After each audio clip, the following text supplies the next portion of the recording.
فصل فی التبرک بالنبی صلی اللہ علیہ وآلہ وسلم و بآثارہ،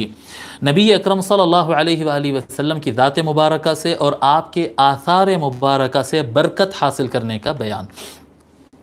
حدیث نمبر 621 621 عن السائب بن یزید رضی اللہ عنہ یقول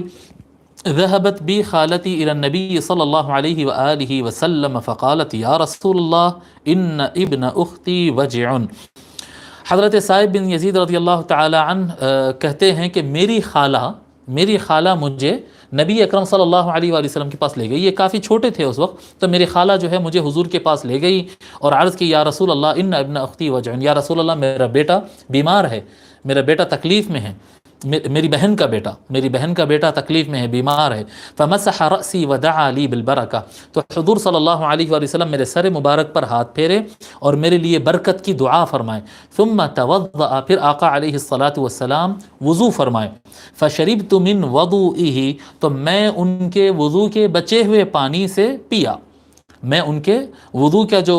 وضو کے لیے پانی، ایسا نل تو نہیں ہوتا تھا نا اس زمانے میں، تو مگ میں کسی جگ میں پانی ہوتا تھا، تو آقا علیہ الصلاۃ والسلام وضو کرنے کے بعد جو پانی بچ گیا وہ پانی میں نے پی لیا۔ ثم قمت خلف ظہری، تو وہ کہتے ہیں کہ میں چھوٹا تھا، میں حضور صلی اللہ علیہ وآلہ وسلم کی پیٹھ کے پیچھے، وہ پانی پینے کے بعد ان کی پیٹھ کے پیچھے جا کے ٹھہر گیا۔ فنظرت الى خاتم النبوۃ بین کتفیہ مثل زر الحجلہ، فرماتے ہیں میں ان کے پیٹھ کے پیچھے جا کے ٹھہر گیا تو میں ان کے پیٹھ پر، جو ہم بتائے تھے نا آقا علیہ الصلاۃ والسلام کے شولڈر کی ہڈی کے نیچے ایک ایسا مارک تھا جو ختم نبوت کا مارک کہا جاتا تھا، زر الحجلہ کے اتنا، وہ ایک اتنے سائز کا، یعنی سیب کے چھوٹے سیب کا جو سائز ہوتا ہے یا ایک انڈے کا سائز جتنا ہوتا، اتنا مارک، ختم نبوت کا مارک میں آقا علیہ الصلاۃ والسلام کی پیٹھ پر اس وقت دیکھا۔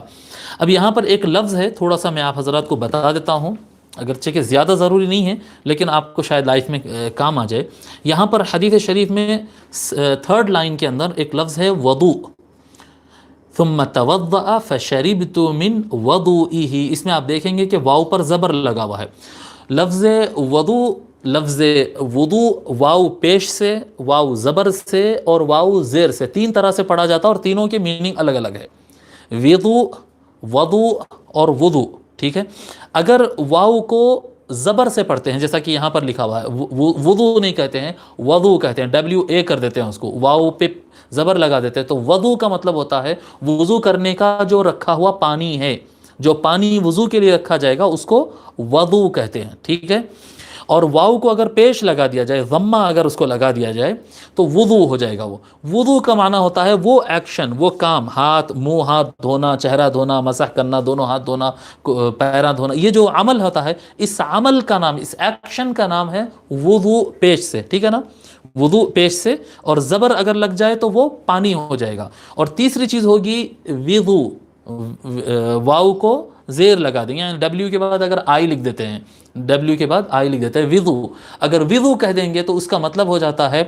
وہ جگ یا وہ مگ یا وہ بکیٹ، وہ بالٹی جس کے اندر وضو کے لیے پانی رکھا گیا، وہ پاٹ۔ وضو کہیں گے تو وضو کے پانی کا پاٹ ہو جائے گا، وضو کہیں گے تو وضو کا پانی ہو جائے گا، اور وضو اگر کہیں گے تو وہ عمل ہوگا، ٹھیک ہے۔ تو بچوں کو وضو کر کے آؤ بولنا، ٹھیک ہے۔